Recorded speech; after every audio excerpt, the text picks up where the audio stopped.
तो हेलो बच्चों।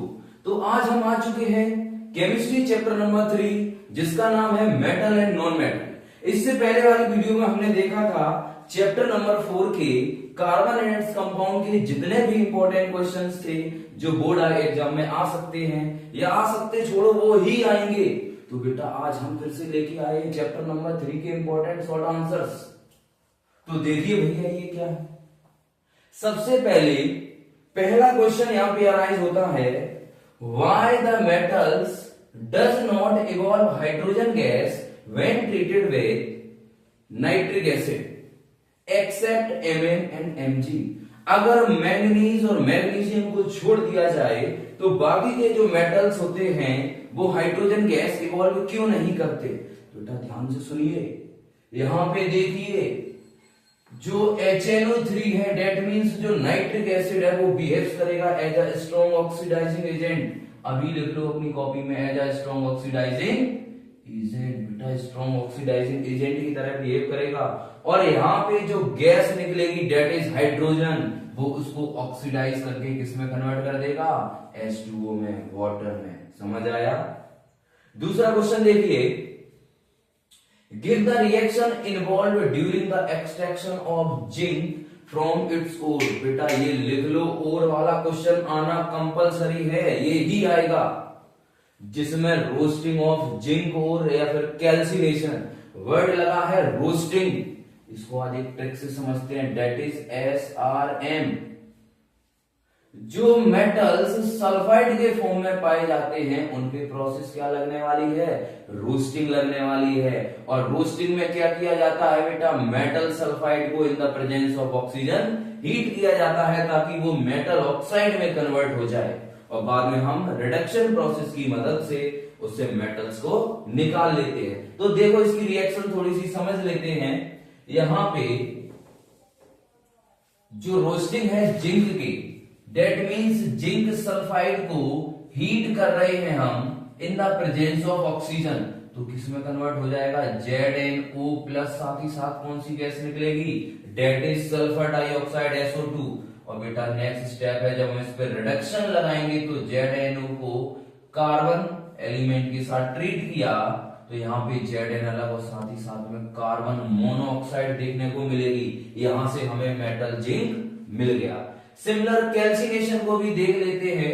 Calcination date means जो मेटल ओर है या फिर जिंक का ओर है वो किस फॉर्म में पाया गया है, कार्बोनेट के फॉर्म में पाया गया है। अब यहाँ पे देखो ऑक्सीजन पहले से ही प्रेजेंट है, क्या है, एडिशनल ऑक्सीजन की जरूरत है नहीं है। तो बेटा कैल्सिनेशन एक ऐसी प्रोसेस है जिसमें मेटल कार्बोनेट को in the absence of oxygen heat किया जाता है और ये कन्वर्ट हो जाता है मेटल ऑक्साइड और साथ ही साथ में CO2 गैस।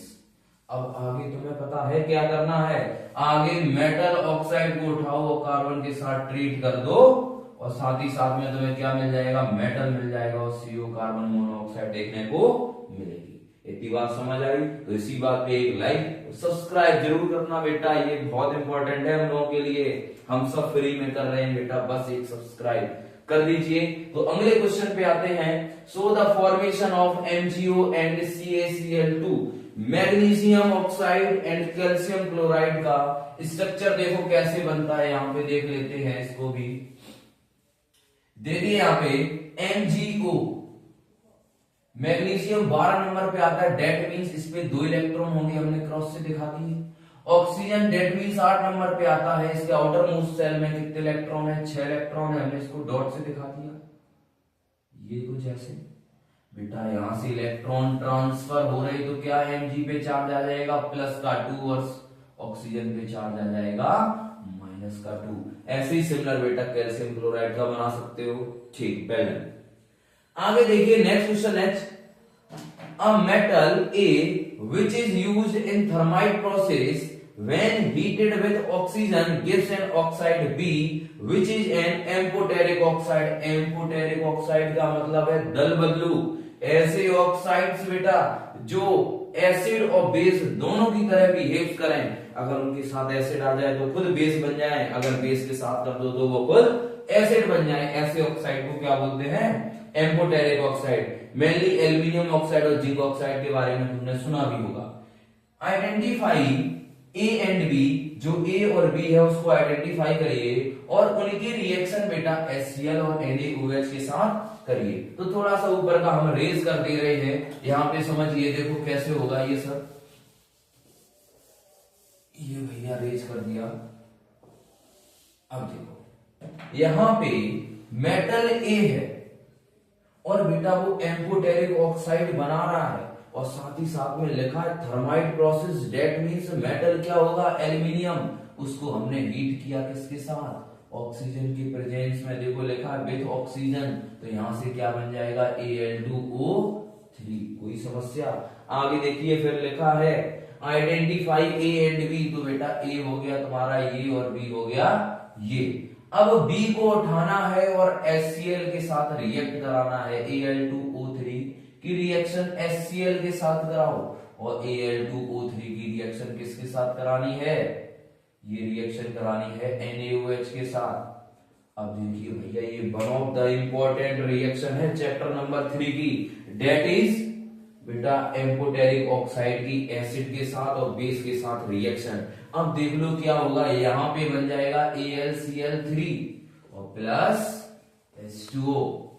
अब यहां पे देखो बेटा एल्यूमिनियम और सोडियम, तुमने सुना होगा sodium aluminate, that means NaAlO2 और साथ ही साथ में क्या निकलेगा H2O।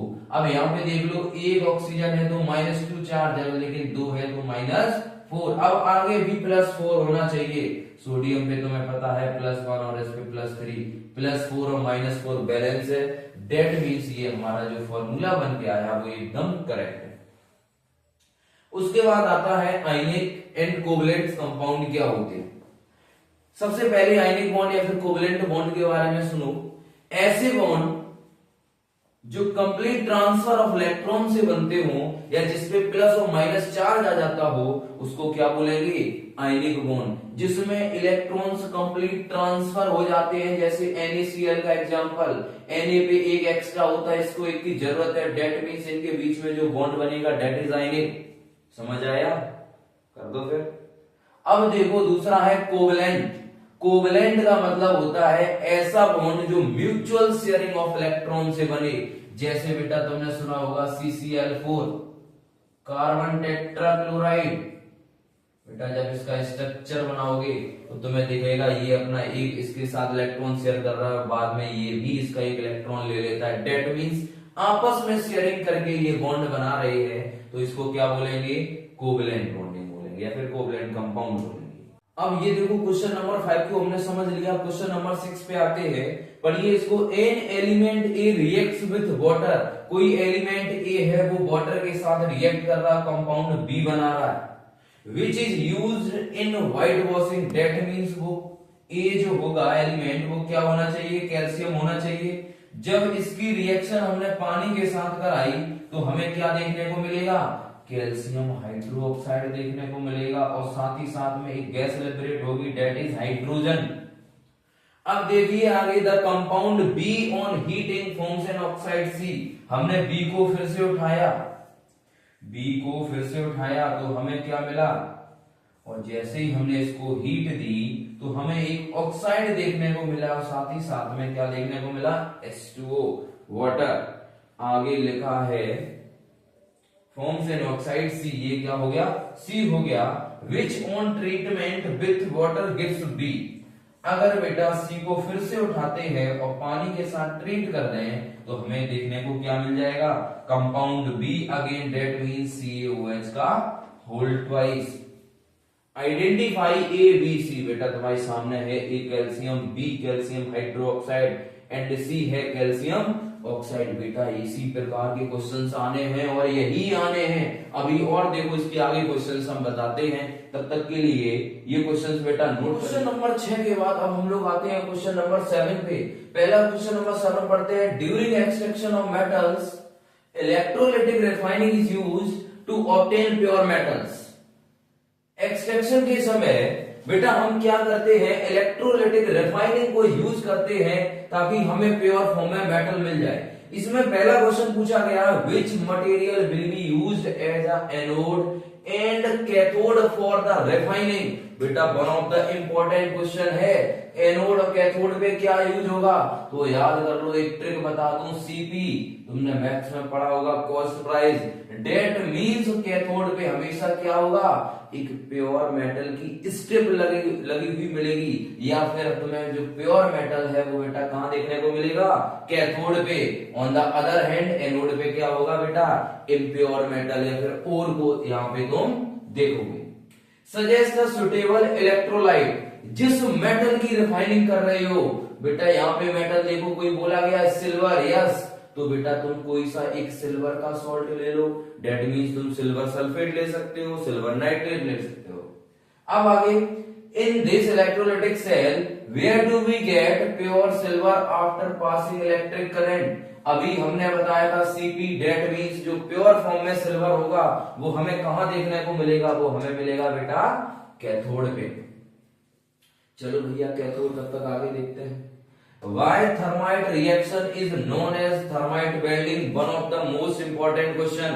पिछले वाले क्वेश्चन में भी हमने बताया था थर्माइट के बारे में। सबसे पहले थर्माइट रिएक्शन को देखते हैं। तो थर्माइट रिएक्शन देखिए क्या है, एल्यूमिनियम की रिएक्शन Fe2O3 के साथ कराते हैं तो तुम्हें देखने को मिलेगा Al2O3 plus Fe plus heat.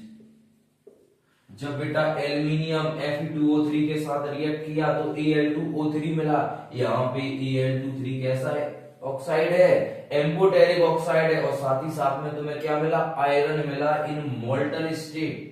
कौन सी स्टेट में मिला, मोल्टन स्टेट में। अब देखो थर्माइट वेल्ड जो रिएक्शन है उसको थर्माइट वेल्डिंग क्यों कहा जाता है। तुमने देखो बेटा यहाँ पे इस रिएक्शन से जो तुम्हें आयरन मिलेगा वो मोल्टन स्टेट में मिलेगा, डेट मींस पिघला हुआ मिलेगा। और बेटा यही आयरन तुमने देखा होगा रेलवे ट्रैक्स वगैरह में अगर छोटे मोटे क्रैक्स आ जाए तो उनको हील करने का काम करता है। This is the reason that's we call thermite reaction as thermite welding. अगली देखो, aluminium is more reactive metal but is still used for packaging food article. इसका रीजन, भैया रिएक्टिव है लेकिन फिर भी यूज क्यों करते हैं, इसका रीजन ये है जो एल्यूमिनियम है ये हमें इजीली मिल जाता है और आसान सस्ता भी है, चीप भी है। This is the reason that's why we use aluminium.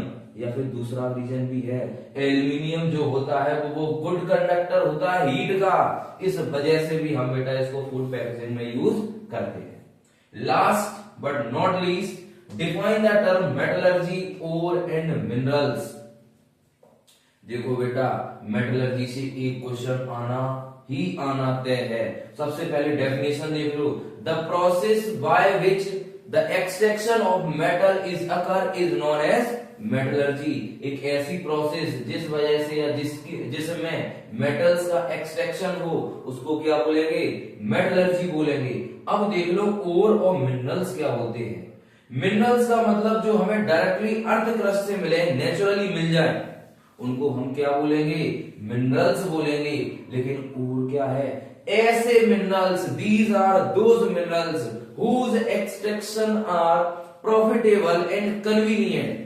Date means उनका एक्सट्रैक्शन जो हो वो हमें बेटा प्रॉफिटेबल भी होना चाहिए और कन्वीनियंट का मतलब आसान भी हो। हमें सोना निकालना है 100 ग्राम, उसको निकालने में जो खर्चा लगा वो आ गया फॉर एग्जाम्पल 1 करोड़, और बेटा सोना कितने का मिला, 2 लाख का। तो बेटा अब ये हमारे लिए और नहीं है, समझे।